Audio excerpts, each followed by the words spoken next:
मरहबा collection mall, readymade कपड़ों का भरपूर खजाना, jeans pant, T shirt, cargo pant, night pant, बच्चे और बच्चियों के लिए अच्छे खूबसूरत और उम्दा ड्रेस। पता याद रखें, जमुर हाई स्कूल मेन रोड, जैतून हजीन मस्जिद के पास। आज़ाद नगर पुलिस स्टेशन इसने गुना नंबर 159/2025 में 12 आरोपियों को आज कोर्ट में पेश किया। आज इन्वेस्टिगेशन ऑफिसर हाजिर नहीं थे, उनकी जगह उनके जो सबऑर्डिनेट ऑफिसर उन्होंने वो हाजिर थे।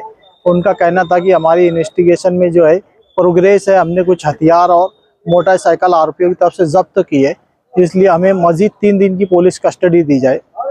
आज मुलजिमैन की तरफ से जो है एडवोकेट फैज़ वासिफ, एडवोकेट केजी अंसारी, हम और दूसरे जो 2 वकील हाजिर हुए, उन्होंने जो पुलिस इन्वेस्टिगेशन के नाम पर जो मजीद पुलिस कस्टडी मांग रही थी उसका मुखालफत की गई। एडवोकेट फैज़ वासिफ, केजी अंसारी, इन्होंने आर्गूमेंट किया। मौजूदा कोर्ट ने दोनों पार्टियों को सुनने के बाद मुलजिमीन को MCR में रवाना कर दिया। आज CR नंबर 159/2025 में 13 तारीख को रात में 1:15 बजे कुल 12 आरोपियों को अरेस्ट किया गया था।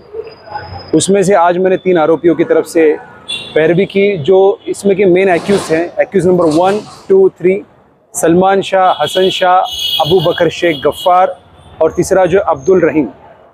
ये तीनों की तरफ से हमने पैरवी की। इनिशियली ये लोगों को 8 दिन का PC मांगा था, उसमें से इनको 2 दिन का PC दिया था।